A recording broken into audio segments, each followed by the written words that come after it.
جم میں اتنی ایکسرسائز کرو کہ آپ کی باڈی نیچرل شیپ پہ خوبصورت ہو جائے, پیٹ تھوڑا اندر ہو جائے, کمر تھوڑی پتلی ہو جائے, سینہ تھوڑا سا چوڑا. یہ جو نکلے ہوئے ہوتے ہیں نا ان کے عجیب عجیب سے اسپیڈ بریکر پوری باڈی میں, شاید آپ کو اچھے لگتے ہوں, مجھے یہ باڈی بالکل بھی پسند نہیں ہے. ہمارے نبی سے زیادہ جمال اللہ نے کسی کو نہیں دیا, تو آپ کی باڈی تو اس طرح نہیں تھی. تو پتہ نہیں کیا کیا نکالا ہوا ہوتا ہے, یہاں سے بھی نکلا ہوا ہے, یہاں سے بھی نکلا ہوا ہے, عجیب سب. مجھے نہیں اچھی لگتی باڈی.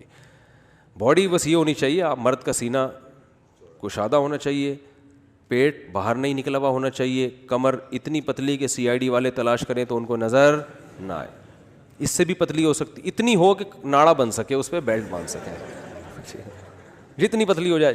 یہ خوبصورتی ہے نا, کمر موٹی چوڑی اچھی نہیں ہوتی. اور گوشت لٹکا ہوا نہ ہو, ادھر سے نکل رہا ہے ادھر سے لٹکا ہوا ہے, فیٹ نہ ہو, تو بس بہت اچھی صحت ہے. اور کیا چاہیے آپ. جو فوجی لوگ ہیں نا, فوجی جو آرمی کے یا نیوی کے, خاص طور پہ ان کے آفیسرز, ان کی باڈی معیاری ہوتی ہے, سینہ پیٹ ایک ہی لائن میں ہوتا ہے, اور ان کی ایکسرسائز بھی اسی حساب سے کروائی جاتی ہیں کہ آپ کا اسٹیمنا بڑھے, میٹابولزم بڑھے آپ کا. کیونکہ یہ جو باڈی بلڈروں کی باڈی ہے نا, یہاں سے یہ نکال لی ہے, یہ بھاگ نہیں سکتے بیچارے. تو کیا فائدہ, کراچی میں اتنے کتے آپ کے پیچھے, ایک بھی لگ گیا تو آپ بھاگ تو سکتے نہیں. میں تھائی لینڈ میں تھا, تو تھائی لینڈ میں وہاں کے آپ کو پتہ ہے جم بھی بڑے معیاری ہوتے ہیں, ہمارے جم جیسے نہیں ہوتے, جو بھی جائے جو بارہ ڈنڈ پھیلنا شروع کر دیا, ایسا نہیں ہوتا.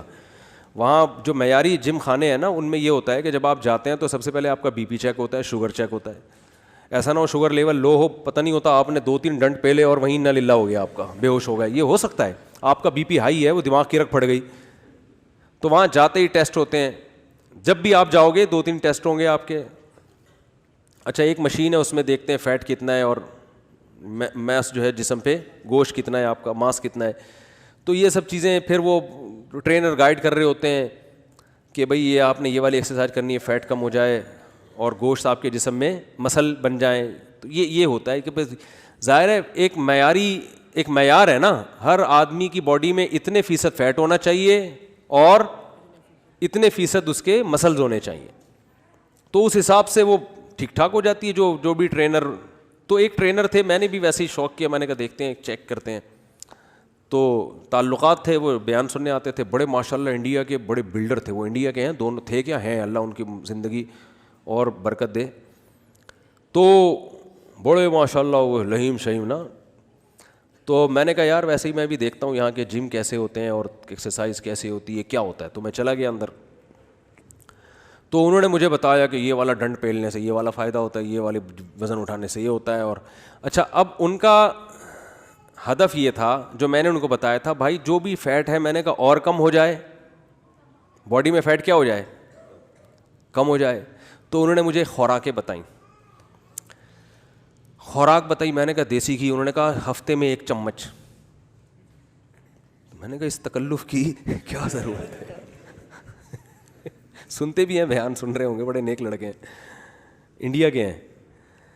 تو انہوں نے کہا اگر آئل بالکل نہیں کھانا, آئل, یہ میں فائدے کے لیے بتا رہا ہوں, اپنے میں کارگزاریاں نہیں سناتا بلا وجہ, جن کا میری ذات سے تعلق ہے, جو واقعہ جن کا آپ کی زندگی پہ جس کا اثر ہو سکتا ہے, فائدہ ہو سکتا ہے, وہ چیزیں بتاتا ہوں میں.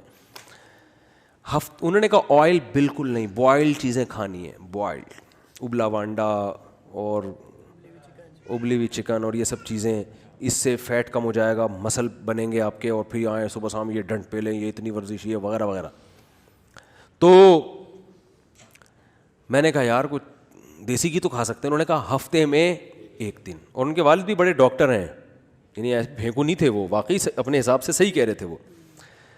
ہفتے میں صرف 1 چمچ دیسی گھی.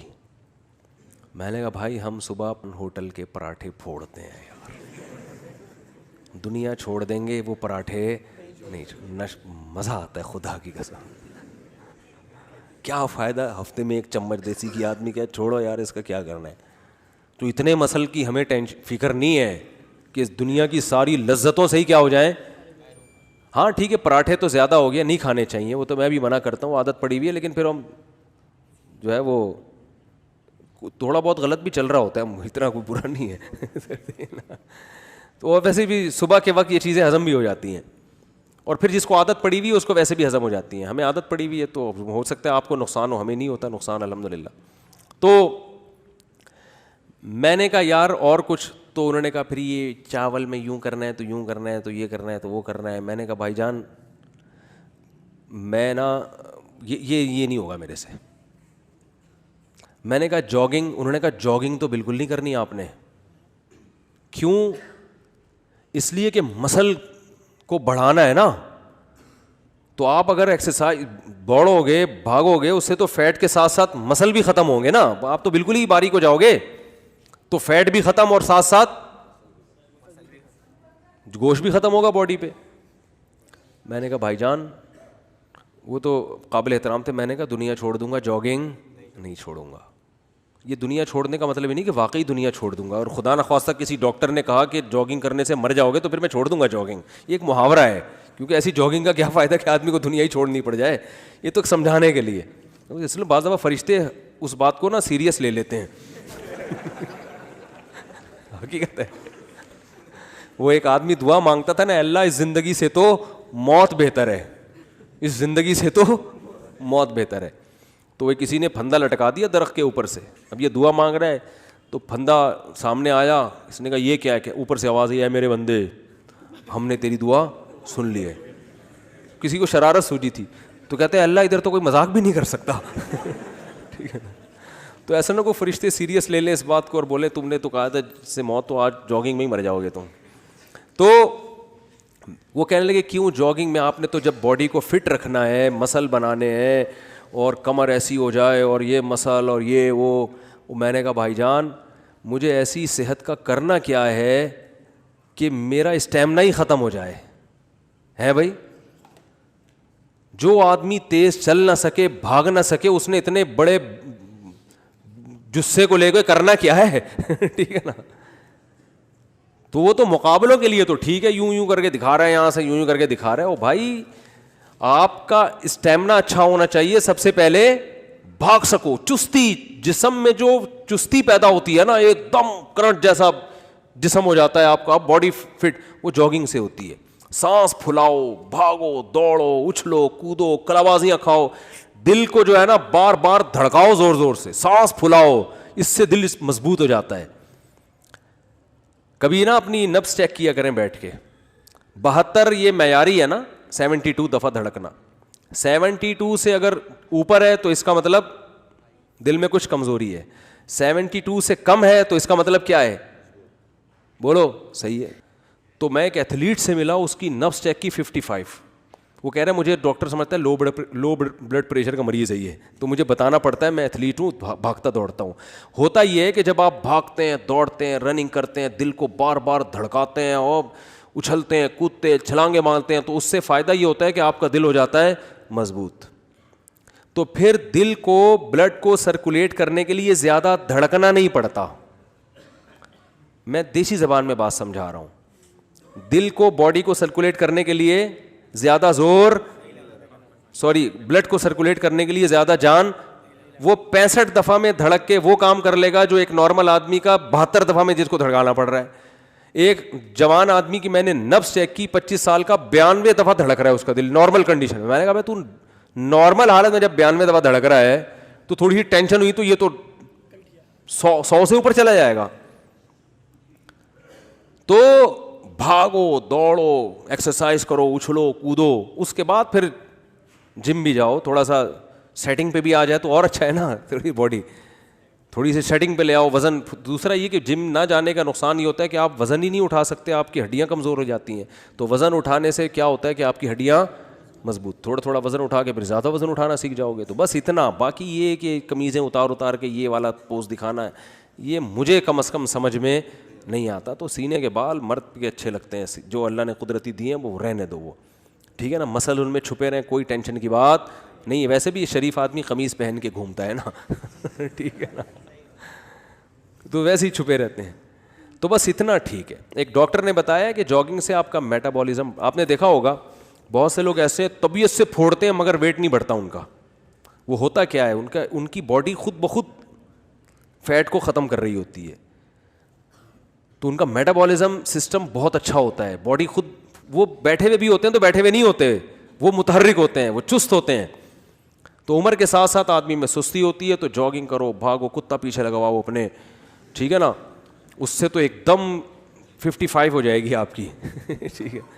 اور تو یہ فوجیوں کو جو ٹریننگ دی جاتی ہے نا, آرمی کے اور نیوی کے, ان کو جم میں نہیں زیادہ ڈالا جاتا, کیونکہ انہوں نے جنگ لڑنی ہے, بھاگنا ہے, دوڑنا ہے, درختوں پہ چڑھنا ہے, چھلانگیں مارنی ہے, دریا تیر کے پار کرنا. اگر ان کو جم بھیج دیں تو یہ دشمن ملک کے سامنے اپنے کٹس دکھا رہے ہوں گے یوں کر کے, کہہ رہے یہاں سے دیکھو, یہ دیکھ, ٹھیک ہے نا, یہ یہاں سے دیکھ, کیسا کھائس, پسند آئی, کیا وہ اتنی دیر میں ٹینک چڑھا دے گا آپ کے اوپر. تو ان کو فوجیوں کو آپ باڈی دیکھ لو, بڑی معیاری باڈی ہوتی ہے فوجیوں کی, ایک دم سل میں اسمارٹ ہوتے ہیں, فٹ فاٹ, بھاگا, پھر ایکٹیو ساری زندگی رہتے ہیں. میں نے ہمارے جو نیول کالونی میں ہم رہا کرتے تھے, سارے نیوی کے ریٹائر فوجی تھے, اس میرے والد صاحب بھی نیوی سے ریٹائر ہوئے تھے. تو جتنے بوڑھے نیوی سے ریٹائر ہوئے تھے نا, آخر دم تک سارے ایکٹیو رہے تھے. آپ دیکھ لو فوجی ریٹائرمنٹ کے بعد بھی وہ فوجی ہی رہتا ہے. ایک بوڑھے تھے وہ ریٹائر ہوئے, وہ یار 70 سال کی عمر میں گھر میں پورا کلر خود کر رہے ہیں. میں نے کہا کسی ڈسمبر والے کو بلا لو, کہہ رہے ہیں نہیں یار فارغ بیٹھے رہتا ہوں, کوئی کام نہیں ہے. تو میں نے کہا ڈسمبر لا کے پورے گھر میں 70 سال کی عمر میں پورے گھر میں ڈسمبر کر دیا. یہ کیا ہے, میٹابولزم بولو نا, تیز ہے, اندر سے ہل رہے ہیں, کیونکہ اتنا بھاگے دوڑے ہیں کہ باڈی بالکل فٹ. میرے والد صاحب 63 سال کی عمر میں بھی, حالانکہ مولوی تھے, داڑھی تھی ماشاء اللہ, مولوی کا مطلب جس کو ایسا حلیہ جن کو لوگ مولوی کہتے ہیں, نماز بھی پڑھاتے تھے, 63 سال کی عمر میں بھی صبح اٹھ کے ایکسرسائز کرتے تھے, چاہے وہ تھوڑی دیر ہی کریں. ہم ہنستے تھے, ابا کو کیا ہو گیا, ابو کو صبح اٹھتے چھلانگے مار رہے ہیں, ہم کہتے یار ابو کو کیا ہو گیا. رات کو ٹائم پہ سونا, صبح ٹائم پہ اٹھنا, ان کی اپنی روٹین تھی. فوجی کے علاوہ جو عام طور پہ سب کی بات نہیں کر رہا, کیونکہ کوئی روٹین ہی نہیں ہے, تو وہ پھر دیکھو کیسے ڈھیلے سست پراٹھے پھوڑتے پھوڑتے انتقال ہو گیا حضرت کا. بالآخر آج رات کو ایسا سوئے کہ صبح پولیس نے بھی اٹھایا تو پولیس سے بھی نہیں اٹھ سکے ہو.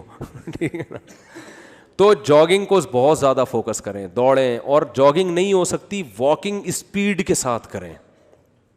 یہ جو مریل اسٹائل میں دیکھتا ہوں پارکوں میں واکنگ ایسے مریل طریقے سے, پھر باتیں کرتے ہوئے جا رہے ہیں, تو باتیں کرتے ہوئے تو واکنگ صحیح طرح ہو ہی نہیں سکتی. بھائی باتیں نہ کرو اس وقت, ایک دم پریڈ کی طرح نا اسپیڈ کے ساتھ چلا کرو, 1 گھنٹہ 1.5 گھنٹہ چلو اچھی طریقے سے, اس کا بہت فائدہ ہوتا ہے.